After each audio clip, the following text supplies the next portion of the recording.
What's going on, everybody? My name is Trendkill. I've got my body back. That means it's time for another episode of Know Your Enemy.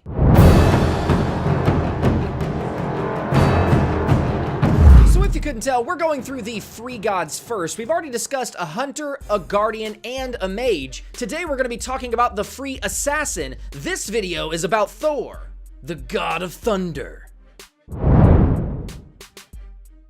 Okay, so by now you guys probably know the first thing we do in each one of these videos is we take a brief look at a visual representation of what each god is good at. Now you can see Thor has no healing, he can't heal himself or his teammates, and he has extreme mobility. He's one of the most mobile gods in the game, and we'll explain why here in a little bit, but everything else is pretty much spread very evenly. He's got decent control, damage, utility, and defense. Again, no healing, very high mobility.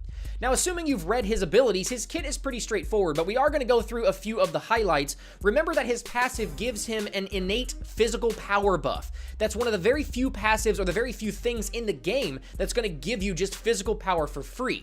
So essentially, in a fight with 3 or more of Thor's enemies, you can assume that he's approximately an item ahead of you physical damage-wise because he gets that innate 45 physical power just from his passive. So you want to be careful boxing a Thor in a team fight.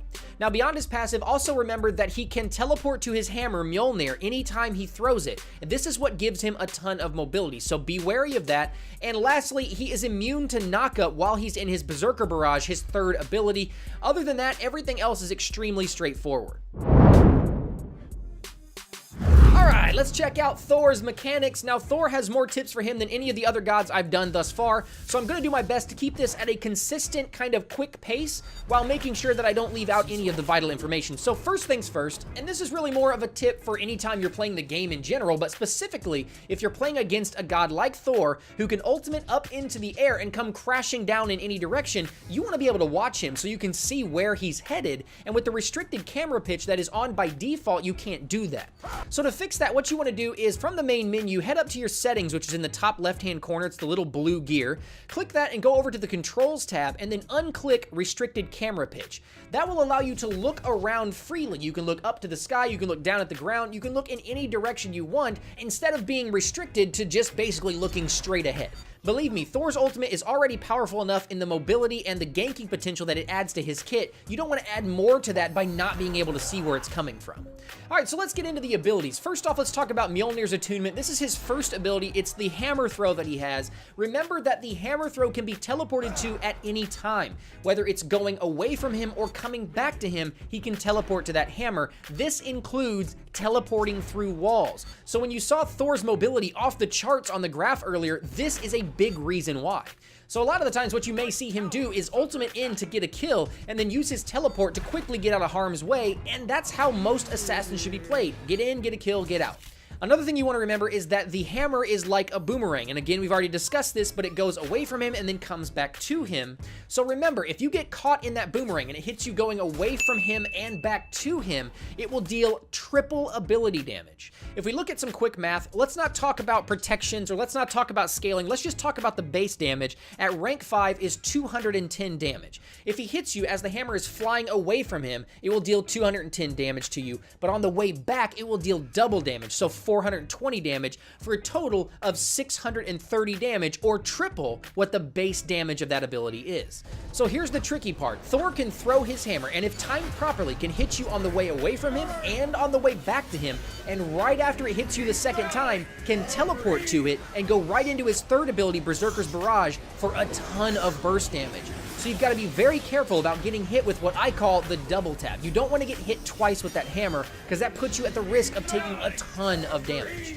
Alright, so let's move on and talk about his second ability, Tectonic Rift. If you watched my Ymir guide, you'll know that this is a player-created wall a lot like Ymir's second ability, Ice Wall. Now, there are a lot of differences between Ymir's wall and Thor's Tectonic Rift, however, the big one being that if you hit an enemy god with your Tectonic Rift, they will be stunned. This gives Thor one of the longest distance stuns in the game, which makes it an extremely great setup ability. If Tectonic Rift is used correctly, it almost guarantees a Mjolnir's Attunement double tap, which can then be comboed into a teleport followed by a Berserker's Barrage. So again, we talked about that combo earlier. It's a ton of burst damage, and Tectonic Rift almost guarantees that that's going to hit. So you're starting to see a theme in all of these Know Your Enemy videos. You cannot just look at each god's ability completely separately. You have to look at how they work as a kit. That's why it is called a kit. All of the abilities will generally combo together in some way to create some sort of ability rotation. One more quick thing about Tectonic Rift. If you remember from my Amir guide, I told you not to run from an Amir in the jungle because he's likely to cut off your path and trap you in a dead end. Well, that also goes for Thor. While it's not as easy to do, he can cut off your path with his Tectonic Rift.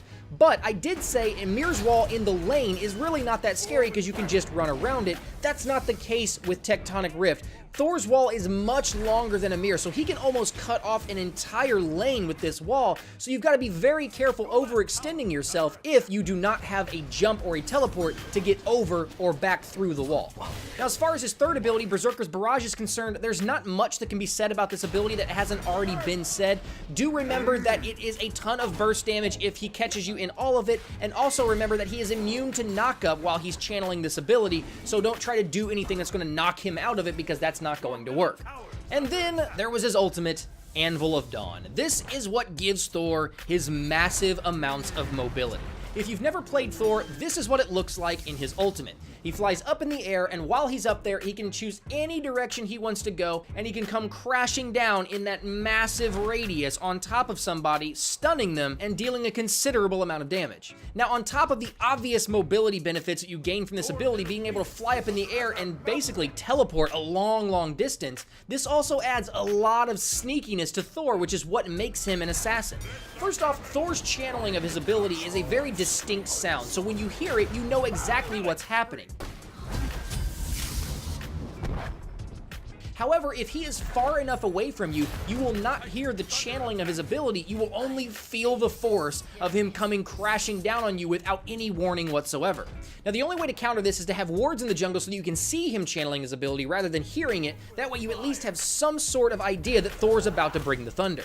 The issue with this is, if you look at the minimap, these are two very basic and very acceptable warding positions. With wards here, other than a few exceptions, there is no way from the jungle into the lane without going through the wards or through the towers. Since it's not likely they're going to come from behind you through your tower to attack you, and you can see them coming through their tower, you're fairly safe from this position. However, Thor can start channeling Anvil of Dawn from far beyond those wards and still come crashing down on you. A very common place for Thor to start channeling his ultimate is inside Gold Fury, where if you have warded in the normal basic positions, you will be both blind and deaf to his ultimate. So warding a little deeper into the jungle could end up saving your life at the cost of another ward or two.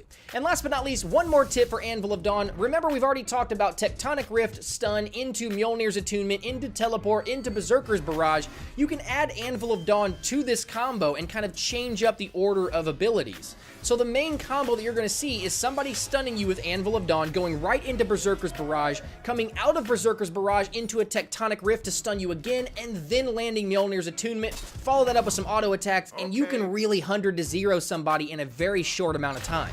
The good news is that if an enemy Thor does this to you, at that point, they are completely out of all of their abilities. So if you manage to last through that or live through that, whether it's from an Aegis or you just have some physical defense, you then have the ability to think about boxing him because he literally can do nothing other than run around and auto attack. So just remember that while Thor is extremely mobile, once his ultimate and his Mjolnir's Attunement are on cooldown, he is completely vulnerable and is no longer mobile at all. So there you have it, guys. Hopefully this video has helped you learn how to play against Thor, because let's face it, you gotta be safe on the battleground of the gods. You don't want to get ganked, right? So anyway, thanks for stopping by and hanging out with me, guys, and hopefully I will see you next week when we talk about Guan Yu, the Chinese Saint of War.